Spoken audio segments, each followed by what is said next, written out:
창세기 1장 14절에서 19절.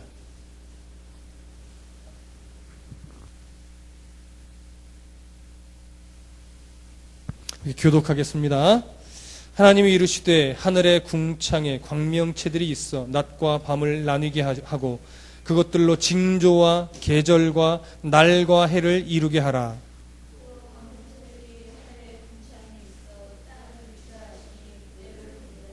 하나님이 두 큰 광명체를 만드사 큰 광명체로 낮을 주관하게 하시고 작은 광명체로 밤을 주관하게 하시며 또 별들을 만드시고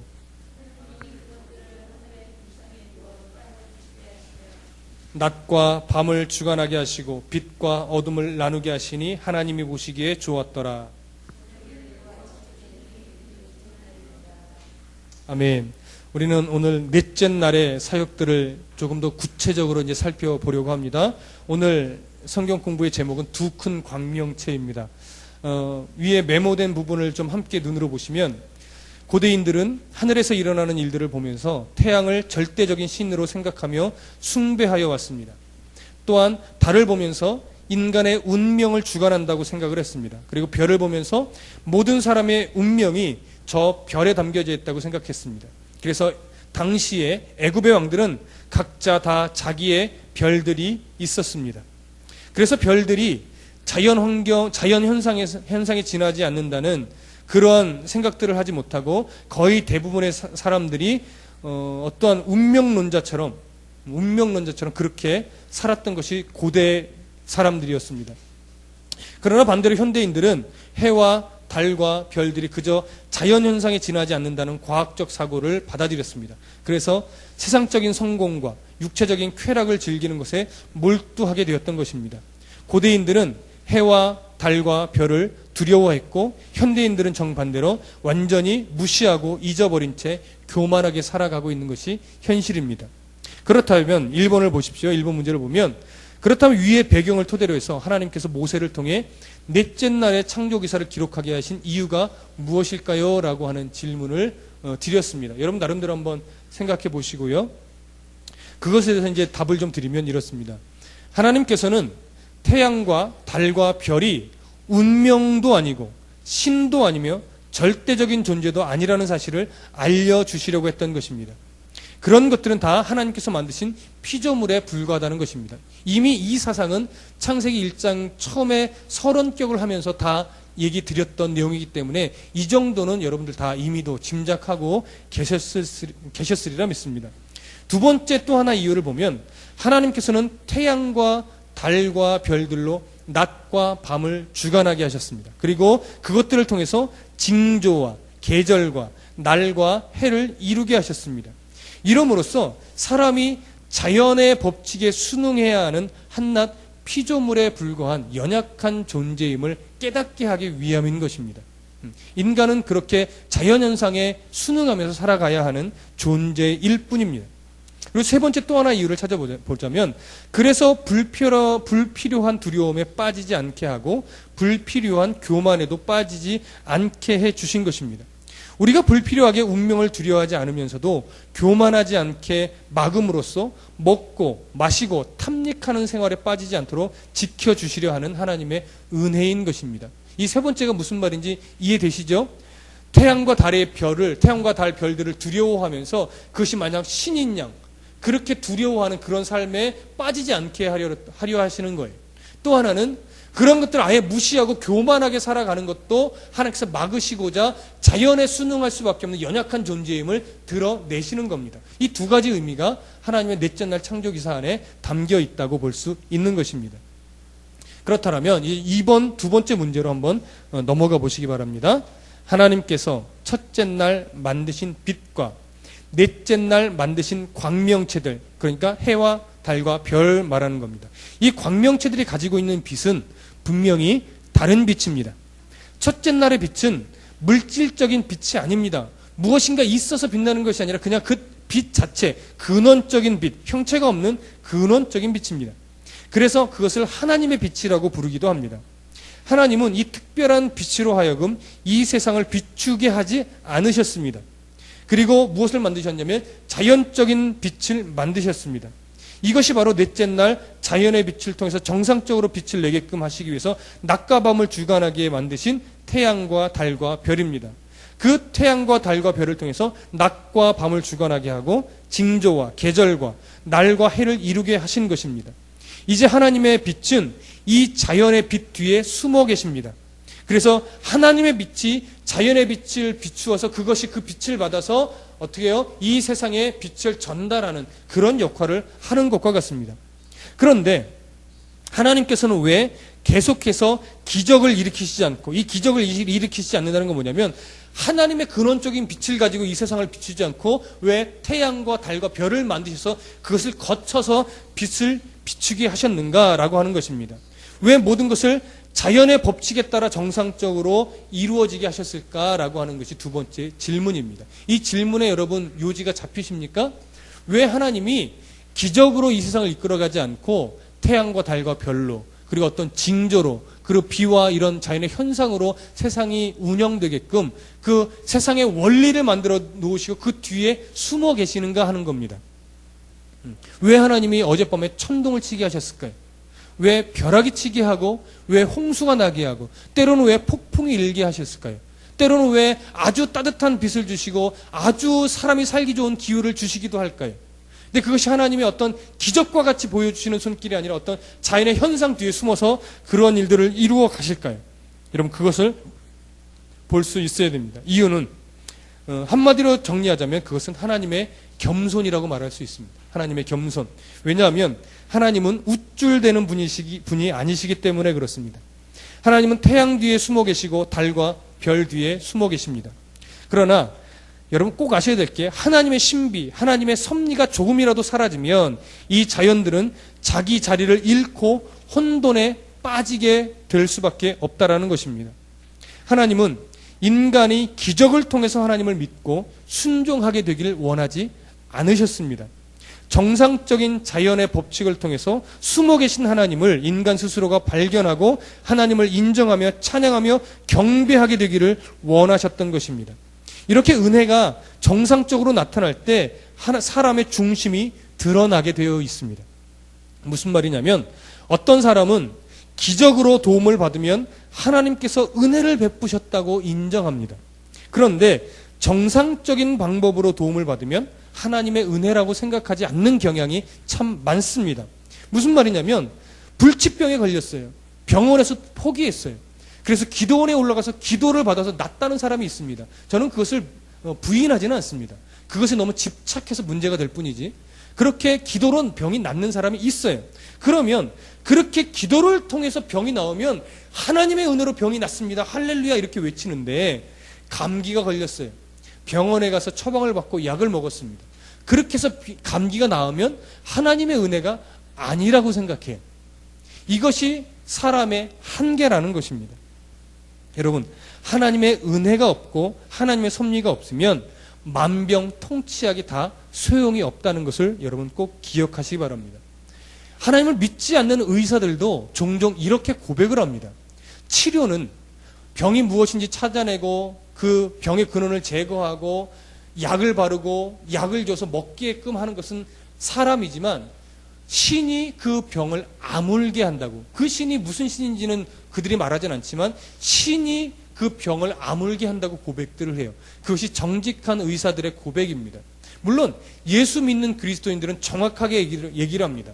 치료를 사람이 하지만 그 병을 낫게 하는 것은 하나님이라고 고백합니다. 그것이 정확한 대답입니다. 근데 우리들은 일반적으로 작은 병들, 병원에 가서 처방을 받고 약을 먹어서 낫는 병들은 하나님의 은혜라고 생각하지 않고 기도를 통해서 안수를 통해서 나오면 그것만이 하나님의 은혜라고 생각하는데 그렇지 않다라는 겁니다.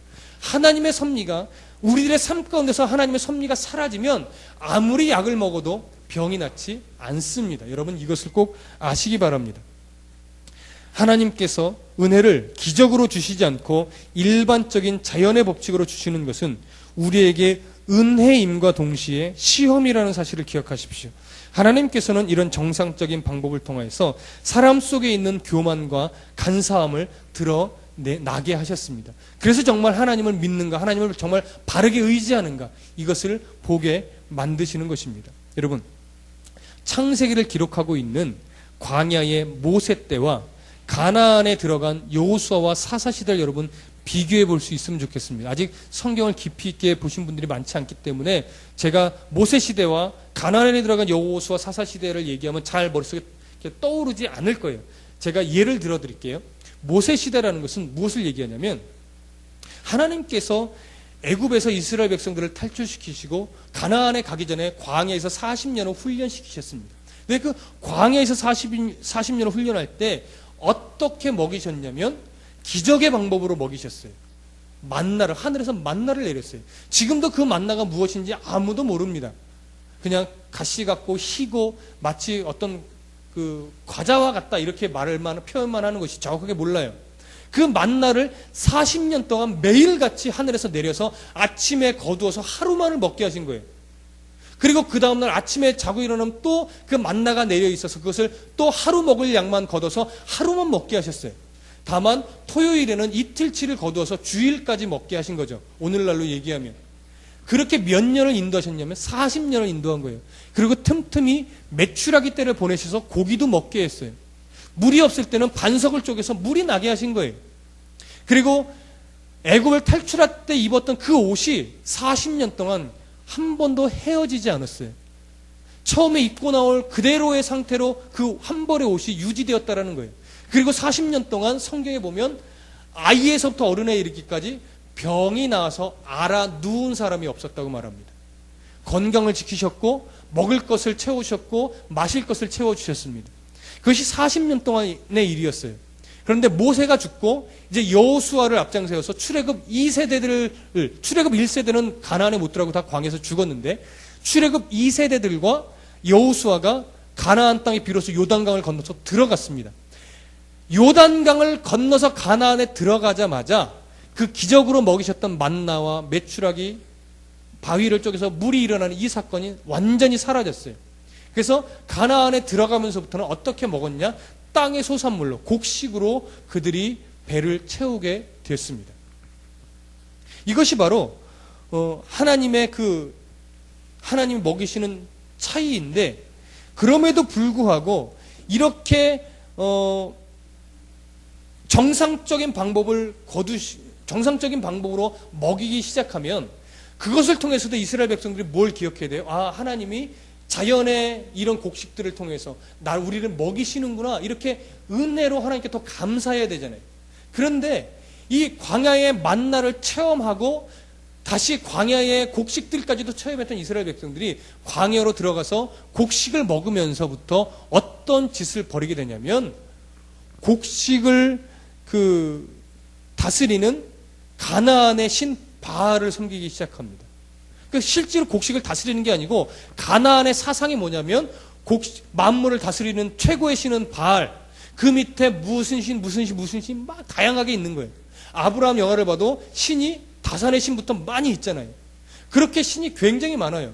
그래서 광야에서 자기들을 먹이신 하나님을 잊어버리고 가나안에 들어가서 가나안을 정복하면서 농사를 짓기 시작하면서 가나안의 이방 족속들이 섬기던 그 풍요의 신 바알을 섬기기 시작한 거예요. 그러면서 이스라엘 백성들한테 무슨 생각이 있냐면 만나를 먹이신 신은 여호와 하나님, 곡식을 자라게 하시는 신은 바알, 이런 식의 잘못된 생각을 갖게 된 거예요. 그래서 하나님께서는 왜 그럼에도 불구하고 계속해서 기적적인 방법으로 먹이시지 않고 정상적인 방법으로 먹이시고 입히시느냐 하면 은혜를 거두어 봐야 이들의 믿음이 정말 하나님만을 의지하는 믿음인가를 알 수 있는 거예요. 계속해서 기적을 베풀면 그 믿음이 정말 진정한 하나님을 믿는 것이 아니라 기적을 베푸시는 하나님만 믿게 되는 거예요. 참 하나님이 아니고. 그래서 아까 아브라함이 동생이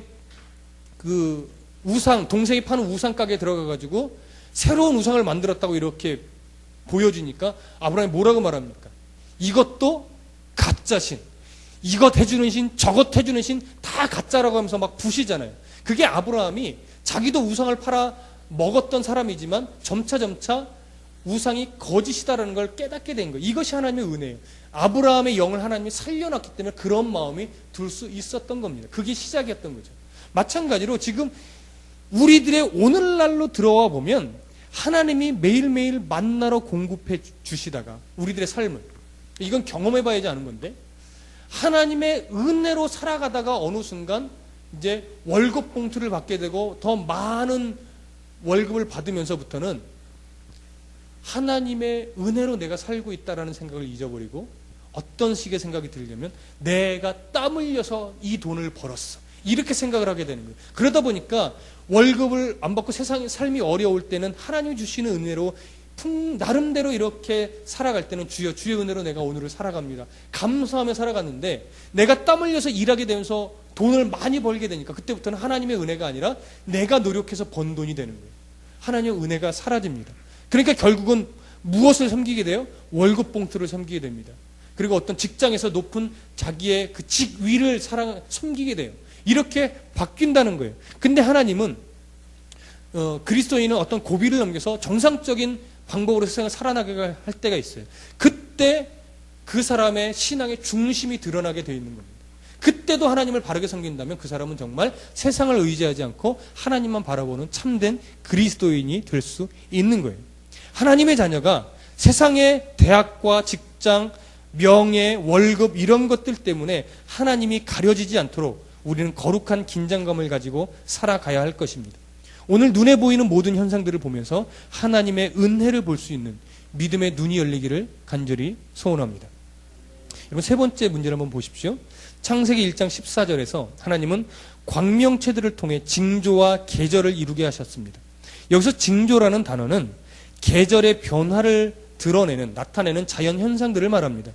또한 바람이 불고 비가 오며 폭풍이 불고 가뭄이 일어나는 이런 여러 자연 현상들을 포함해서 징조라고 말하는 것입니다. 그렇다면 이 구절은 당시 이스라엘 백성들에게 무슨 교훈을 주고 있겠습니까? 이런 질문을 드렸는데요.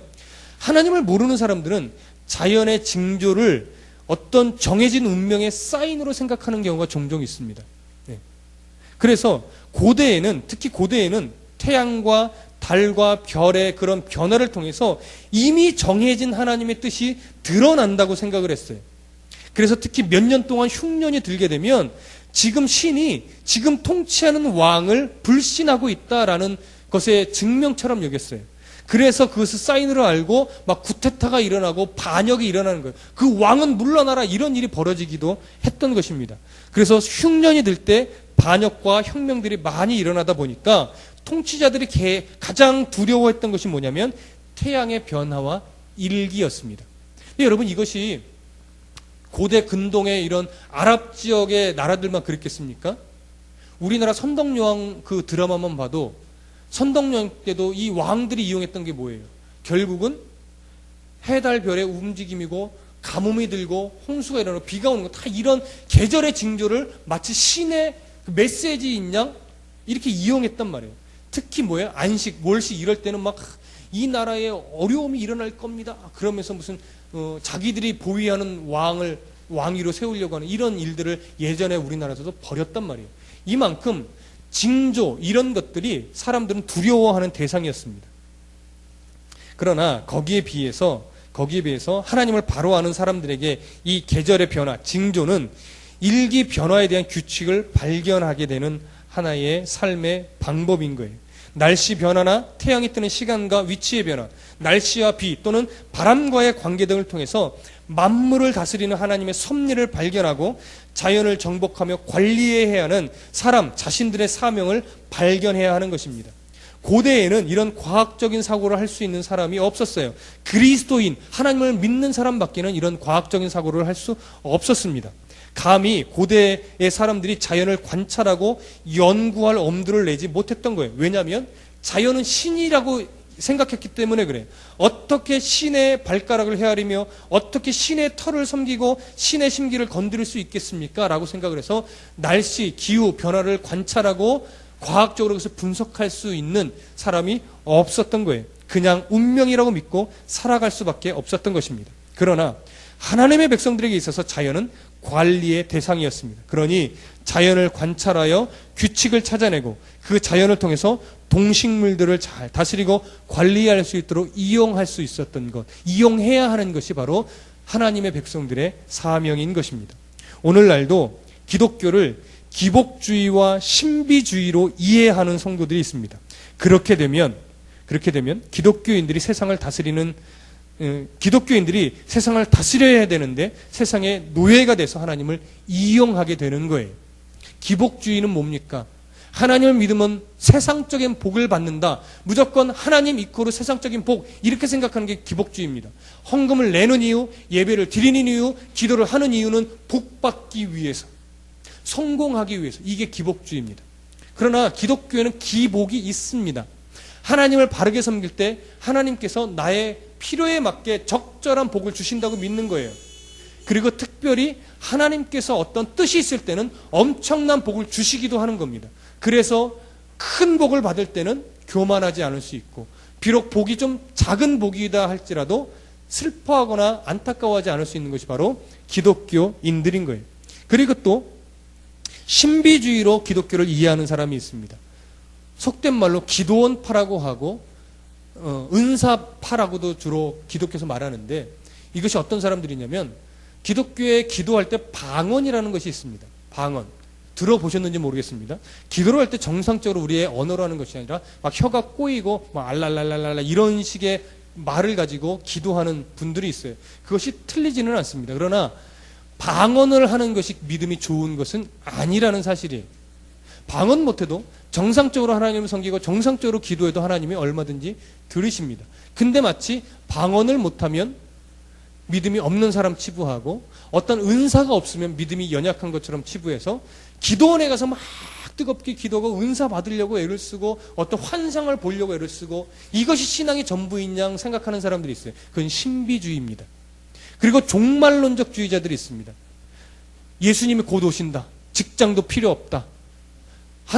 예수님 오실 날을 대비해야 된다. 그래서 자기들끼리 모여서 막 산에 올라가서 하나님을 기다리고 막 이런 식의 잘못된 신앙. 이것도 바로 신비주의의 일종인 것입니다. 이렇게 되면 기독교의 신앙이 말씀에 뿌리를 내리지 못하게 되는 거예요. 기독교의 신앙은요, 언제나 말씀이 알려주는 데까지 가는 것이 신앙이에요. 그래서 성경 없이 기도만 한다? 잘못된 신앙입니다. 성경 없이 봉사만 한다? 잘못된 신앙입니다. 언제나 성경과 기도와 봉사와 섬김이 균형을 이루어가는 거예요. 그래서 모든 신앙생활의 근거가 성경에서 나와야 돼요. 하나님의 말씀하신 그 성경 속에서 내 신앙의 하나하나의 그 것들이 다 나와야지, 성경 없이 신앙생활 하는 사람들 잘못된 신앙으로 빠지기 쉽습니다. 이것이 바로 오늘 하나님께서 기적으로 이 세상을 이끌어가지 않는 이유입니다. 정상적으로 신앙생활을 해야 됩니다. 성경을 바르게 알아서 바르게 신앙생활의 걸음을 걸어가셔야 됩니다. 이것이 성경에서 말하고 있는 것입니다. 마지막으로 네 번째 문제를 보십시오. 창세기 1장 16절을 보면 하나님은 큰 발광체로 낮을 주관하게 하고 작은 광명체로 밤을 주관하게 하셨습니다. 여기서 주관한다라고 하는 것은 다스린다는 의미입니다. 그렇다면 하나님께서 광명체들로 밤과 낮을 비추게 하셨다고 표현하지 않고 낮과 밤을 주관하게 하셨다고 표현한 이유는 무엇일까요? 단순히 태양과 달과 별로 이 세상을 밝히 비추는 것만이 하나님의 목적이었으면 그냥 태양과 달과 별로 낮에는 태양이 빛으로 밝히게 하고 밤에는 달과 별들로 빛을 비추게 하셨다, 이렇게 표현하면 될 건데, 성경은 다스린다라는 표현을 썼다라는 얘기예요. 주관하게 했다, 다스린다. 근데 이 말을 오해하면 지배한다라는 의미로 이해할 수도 있는데, 이것은 지배한다는 의미가 아니고 하나님께서 해와 달과 별을 직접 창조하신 그 의도대로 태양과 달과 별이 제 위치에 있다라는 얘기입니다. 제 위치에 있다라는 것은 뭐냐면 명확한 실체로 존재한다라는 거예요. 그러니까 이 세상에 명확한 실체로 존재하지 않는 것은 없다라는 것을 보여주는 겁니다. 낮에 태양이 비추어서 세상의 만물이 보여지는데 낮에 보여지는 것이 밤에는 안 보일까요? 똑같이 보여진단 말이에요. 밤에는 달과 별을 통해서 그 실체를 고스란히 똑같이 비추고 있다라는 거예요. 그런데 우리들은 종종 남양 특집, 그래서 낮에는 존재하지 않다가 밤에만 존재하는 것들을 즐거워합니다. 뭐죠? 귀신 나부랭이들, 총각 귀신, 처녀 귀신, 구미호, 근데 요즘 구미호는 낮에도 돌아다녀요. 이승기 뭐 여자친구라고 그러던데. 그런 것을 우리가 드라마를 통해서 그냥 자연스럽게 접하지만 그것이 잘못하면 어린 심령 가운데서는요, 마치 그것이 진짜 존재하는 것처럼 여기고 그렇게 인식하는 경우가 종종 있다라는 거예요. 그래서 사실은 그리스도인들이 이 호러 뮤직 무비들 같은 거 있잖아요. 이런 것들 별로 바람직하지 않습니다. 잘못된 사상이 머릿속에 들어와요. 그래서 하나님께서 낮과 밤을 비추는 태양과 달로 주관하게 하는 것은 뭐냐면 이 세상의 모든 실체를 비추는 거예요. 그러니까 낮에 있는 실체가 밤에 없을 수 없고 밤에 있는 실체가 낮에 없을 수 없습니다. 귀신 있지만 그 귀신은 우리가 생각하는 총각 귀신 그런 것과 차원이 다릅니다. 영향력을 미치는 귀신이에요. 사단의 졸개들인 거예요. 그 사단의 졸개들로서의 귀신은 성경이 인정을 합니다.